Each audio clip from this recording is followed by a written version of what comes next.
Welcome to Direct and Current, an audio broadcast presented by Electrical Business Magazine. I'm Anthony Capkun. In February 2020, the Canadian Solar Industries Association and Canadian Wind Energy Association announced they would be amalgamating. In May 2020, they announced the name of their new group, Canadian Renewable Energy Association, a new national voice for the wind, solar, and energy storage industries. Leading this new association is Robert Hornung, president of CanWEA for 17 years, and he joins me now. Welcome. Thanks for being here, Robert. Thank you very much. Appreciate the opportunity. Now, Robert, tell me, just because I think a lot of times words are used interchangeably back and forth and maybe inappropriately, but for myself and for listeners, what is the distinction between renewable energy and green energy? And is there one? Oh, I think there very clearly is one. I mean, renewable energy clearly has a strong definitional base. I mean, renewable energy is using resources that are naturally replenished, usually on a sort of human timescale.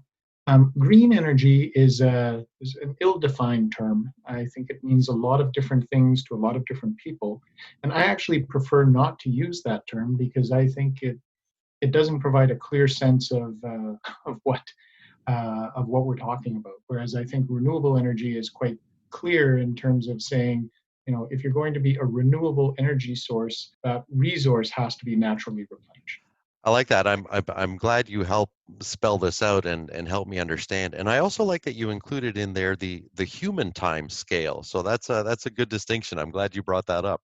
No, I think it is important. There are a lot of words that we use in discussions around energy, which have grown to mean many different things to many different people. Sustainable is another example, I think, of a word like that. It's a space where we're going to have an increasing amount of dialogue and discussion. And I think the clearer we are in our language, the easier it will be to find a path forward. That's a very good point. If everyone is speaking the same language, then by default, we should be able to better understand one another. So now, Robert, you are the now president, leader of the new association, Canadian Renewable Energy Association. But before that, you were leading the Canadian Wind Energy Association for nearly 2 decades, 17 years. Now, during that time, you must have witnessed a lot of change. Can you describe for me, back then, what was the renewables landscape like, and how has it changed over the years? And I'm thinking technologically, politically. I know NIMBYism rears its ugly head here and there. Perhaps you could speak to some of those changes and attitudes in the population. Sure. I mean, I feel very fortunate to have had the opportunity to be involved with the Wind Energy Association for as long as I have been. And it's been an amazing journey in many ways. When I started with CanWEA, there were less than 300 megawatts of installed wind energy capacity in Canada. We have now individual wind farms that are bigger than that. When I started, wind energy was clearly seen as a marginal power source, wasn't really taken very seriously. I even heard public discussion of it being called toy power at that point in time. And what we've seen since then, first and foremost, is a tremendous advancement in technology and evolution, which has helped to drive down costs of wind energy very, very significantly. Solar energy is on a very similar curve at this point in time. And we also saw governments start to take some steps that facilitated the entry of wind energy into the market so that it could secure some economies of scale. And I think wind energy has actually been an incredible success story in Canada and around the world, but in Canada certainly as well. Wind energy is now clearly recognized as a mainstream energy source in Canada. It produces enough electricity to meet about 7% of electricity demand in Canada now. It's been the leading source of new generating capacity in Canada for more than a decade. And we've seen in the last couple of years, as costs have continued to come down, recent competitive tendering processes in Alberta gave us prices for wind energy of less than 4 cents per kilowatt hour. And so it's also quite clear now that if you want to build new electricity generation in Canada, the lowest cost source of new electricity generation is actually wind energy. And that's why I think, in terms of taking on this new role, I feel very, very fortunate because I feel these technologies have a tremendous future. not only because they're consistent, I think, with some of the environmental imperatives that we're going to be dealing with going forward in terms of climate change, but because also from an economic basis and a cost competitiveness basis, these technologies are well positioned to compete for new opportunities going forward. And we see that in terms of the perspective of customers on this. One of the main drivers right now for renewable energy growth around the world is actually corporate and institutional procurement of renewable energy.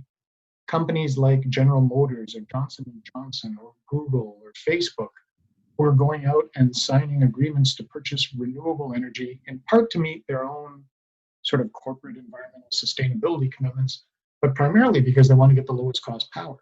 We see growing interest in renewable energy at the level of the homeowner, in terms of people looking to install solar panels on their rooftops or to have a battery coupled with that in their home. So I really do believe that there is strong and growing support for the deployment of renewable energy going forward. And I think the evolution that we've seen in terms of the technology and its cost competitiveness promises a very brilliant and bright future for these technologies.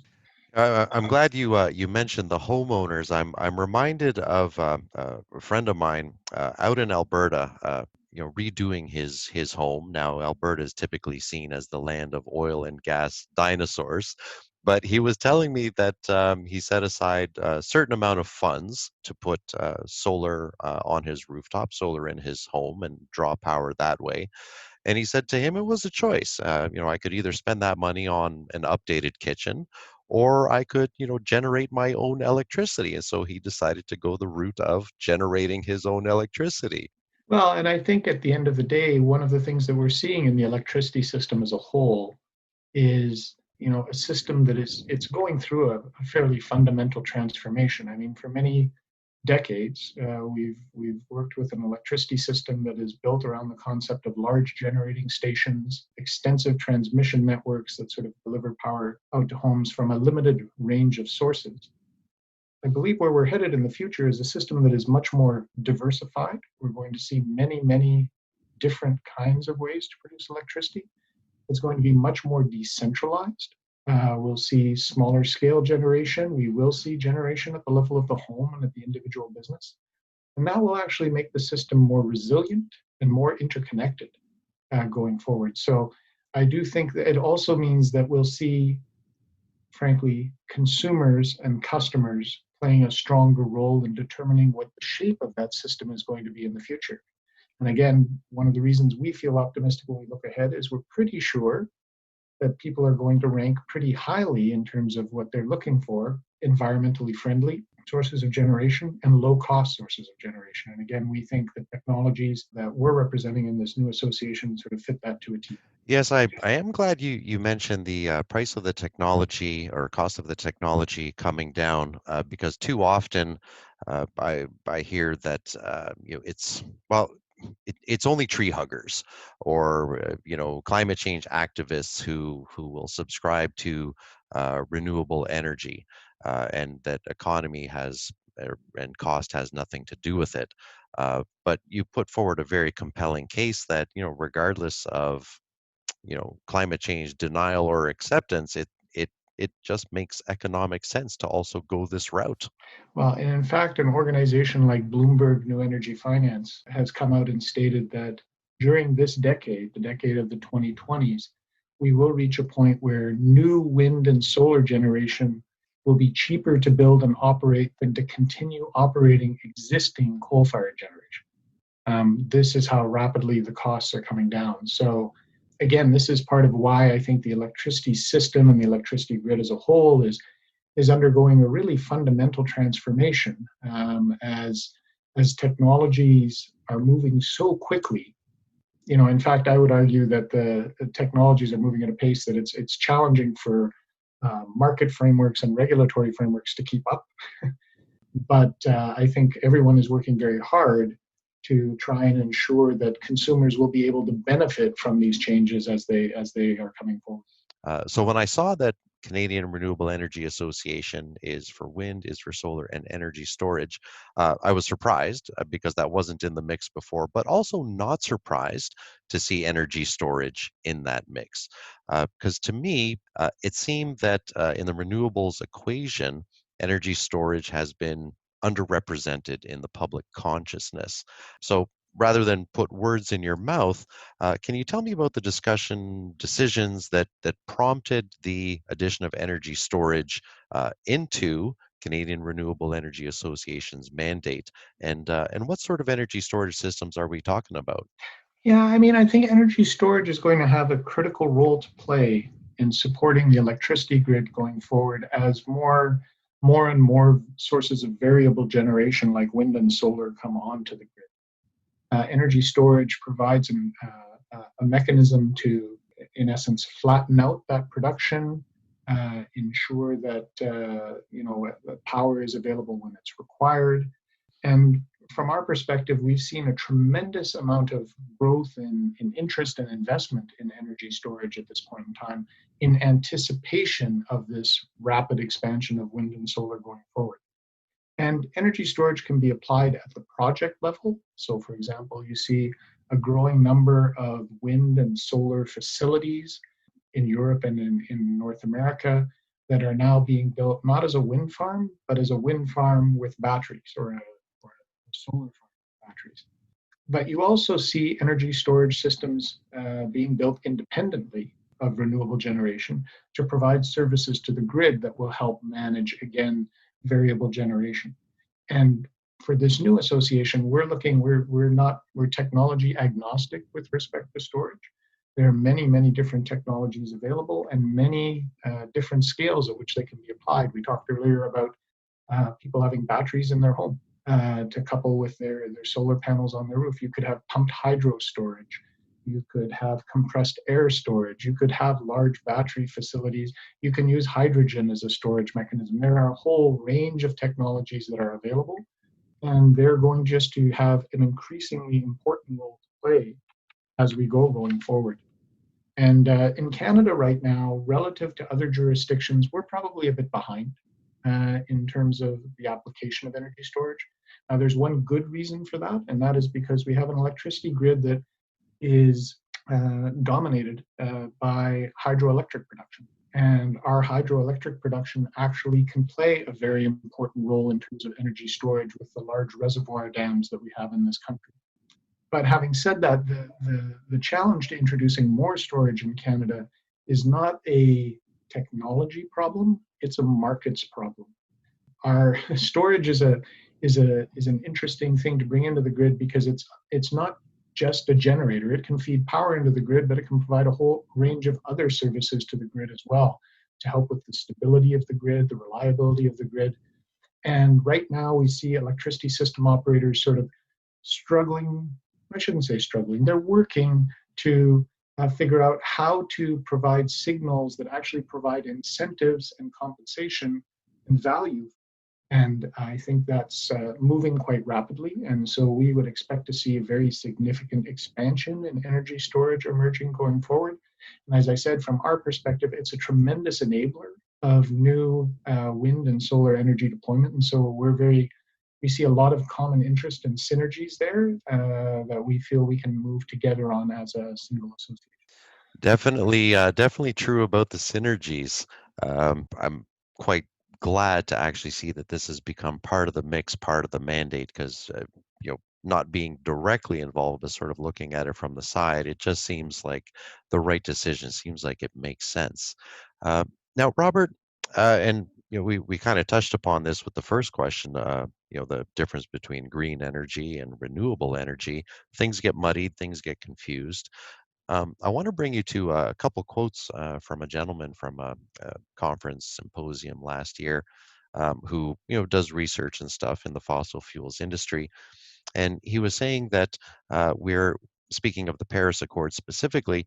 He said we're not in a race to deploy renewables. We're in a race to reduce emissions.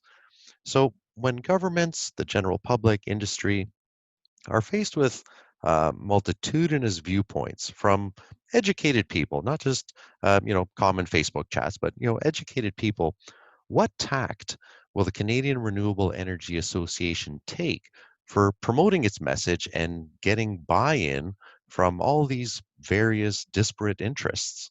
Well, from our perspective, discussion that is based in rhetoric doesn't get us very far.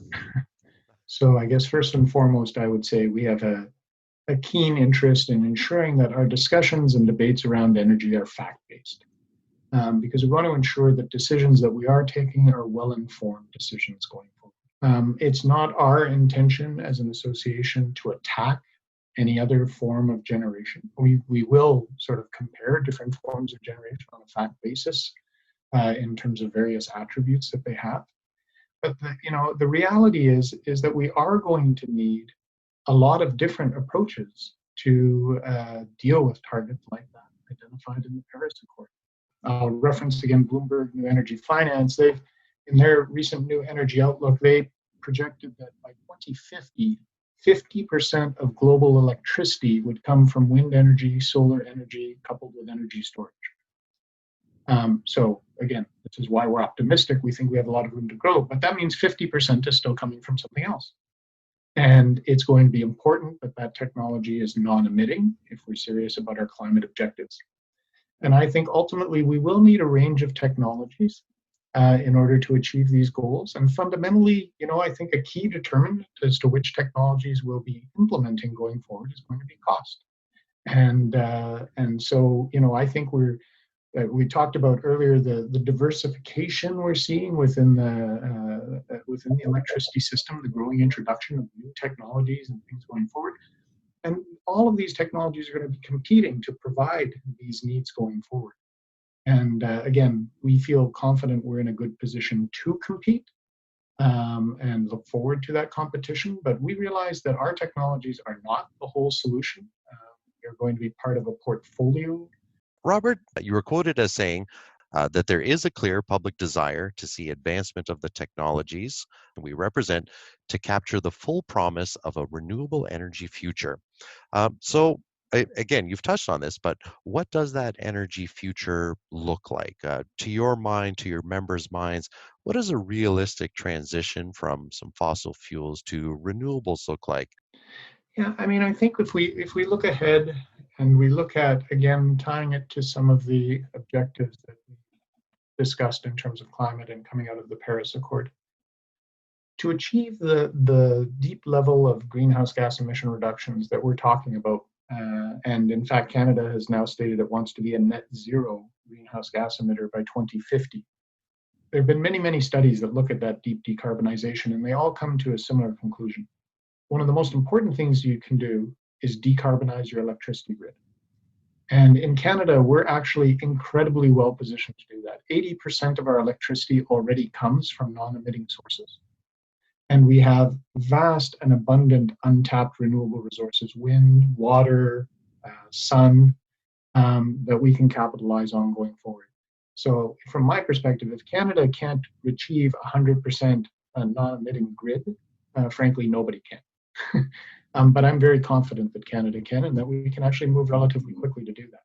But that only is part of the story, because we then need to use that clean, non-emitting electricity to substitute for fossil fuels in other applications, whether that's in transportation, through powering electric vehicles, or the production of hydrogen to serve as a fuel source for renewable hydrogen, as a fuel source in freight transportation or aviation or things like that, to help to electrify buildings and to help to electrify industry. And indeed, again, these deep decarbonization studies pretty consistently say that if you're really serious about getting to 80, 90% greenhouse gas emission reductions, the electricity grid not only has to be clean, it has to expand significantly. It has to be perhaps double the size that it is today. Some studies even say triple the size that it is today. And of course, we're also going to see this growing level of self-sufficiency, I would argue, in terms of electricity generation. And we've talked earlier about homeowners taking an increasing role, the role of the prosumer, people who are producing energy and consuming energy going forward. businesses with a growing interest in producing their own energy. It's not all about growing energy. It's critical that we strive to use energy as efficiently as possible. And indeed, probably the first priority in any climate plan has to be to improve energy efficiency. But studies have shown that even with significant efficiency improvements, just from the growth of the economy, growth of population, growth of activity, we will need more clean electricity to ensure a climate-friendly and net zero carbon future. So again, I think there's wind and solar and storage are going to be an incredibly important part of that story. We believe it will represent the majority of new electricity generation coming forward in Canada, but it's not the whole story. Efficiency is going to play an important role. We will need to focus on electrification. As we spoke about earlier, other sources, hydropower, geothermal power, ocean power in terms of tidal power, wave power, these are all technologies I think that will have a potential to play an important role in helping to facilitate transformation going forward. That is definitely a lot of ways to generate electricity, and I like the point you mentioned that if Canada can't do it, then really no one can. We're truly blessed as a country in terms of the abundance of resource that we have and can capitalize on. And if we're, from my perspective, if we're smart about it and move to become a leader in moving to a non-emitting grid, we will gain knowledge, expertise, sort of work with different technologies that will provide us with tremendous opportunities in other countries in terms of sharing that knowledge, exporting that expertise as other countries work to do similar things. Because in the end, climate, of course, is a global challenge. And, it's not just going to be Canada that's going to have to make these sorts of adjustments going forward. So for my audience of electrical professionals, they're engineers, they're electrical contractors, they're consultants, how do they get in on the action? How do they get involved in renewables as opposed to just reading about them? Well, I think first and foremost, they can look at the types of companies that are members of our association.